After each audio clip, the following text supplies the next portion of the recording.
नवे पाऊल नवा विचार. लोकार्पण न्यूज. मराठा विद्या प्रसारक संस्थेच्या अभिनव व जनता विद्यालयात eco club for mission life एक पेड़ मौ के नाम 0.3 या कार्यक्रमांतर्गत वृक्षदिंडीचे आयोजन करण्यात आले होते. कार्यक्रमाचे अध्यक्षस्थानी विद्यालयाचे मुख्याध्यापक मनीष बोरसे होते. गुंजाळनगर परिसरात विद्यार्थ्यांनी वृक्षदिंडी काढून झाडे लावा झाडे जगवा घोषणांनी परिसरात वृक्ष लागवड व संवर्धनाबाबत समाजात जनजागृती निर्माण केली. वृक्षदिंडीत विद्यालयाचे सकाळ व दुपार सत्रातील सर्व विद्यार्थी, शिक्षक, शिक्षिकेतर कर्मचारी सहभागी झाले होते.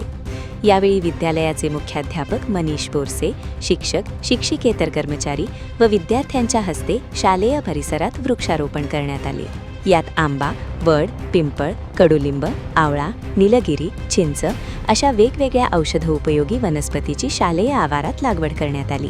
यानंतर विद्यालयाचे मुख्याध्यापक मनीष बोरसे व शाळेच्या टीमने गुंजाळनगर येथील नांदुरी लाखोऱ्या डोंगरावरती एक बी पेरूया, पर्यावरण संतुलन राखूया या उपक्रमांतर्गत वेगवेगळ्या प्रकारचे 1000 बियांचे रोपण व वृक्षारोपण केले.